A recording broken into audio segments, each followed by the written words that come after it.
Hindi pa rin sumusuko ang Sultanato ng Sulu sa pag-angkin nila sa Sabah. Ngayon naman nais nilang mamagitan sa issue ang Sultan ng Brunei na bibisita sa bansa bukas. Ang mainit na balita hatid ni John Consulta. Hiniling ng kampo ni Sultan Jamadul Kiram III na huwag harangin ng palasyo ng Malacanang ang hiling nilang pakikipagpulong kay Sultan Haji Hassan al-Bolkiah ng Brunei. Nakatakda makipagkita si Sultan Bolkiah kay Pangulong Aquino sa kanyang state visit sa Pilipinas sa Lunes.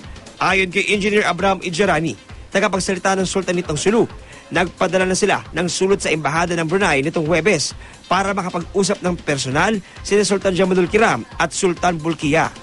Kung gano'n ang mangyayari, ang posisyon natin ay masasaya tayo sapagkat malalaman ng Sultan ng Brunei kung ano ang ugali ng ating national leaders.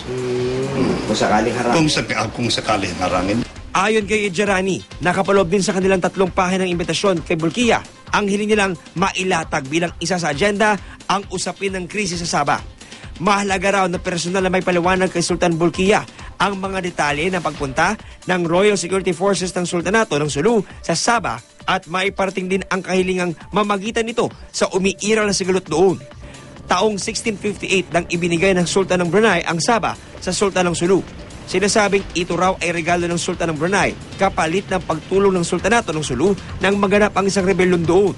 Isulong natin ang panukala na unahin ng Southeast Asian nations ang agenda ng pag-uusap tungkol sa issue ng Sabah between the Sultanate at ng Malaysian government sapagkat alam natin na ang pagmamay-ari ng North Borneo noong unang panahon ay Brunei. Hindi pa nagbibigyan ng anumang detalye sa ngayon ang palasyo hinggil sa pagbisita ni Sultan Bolkiah. John Consulta, GMA News.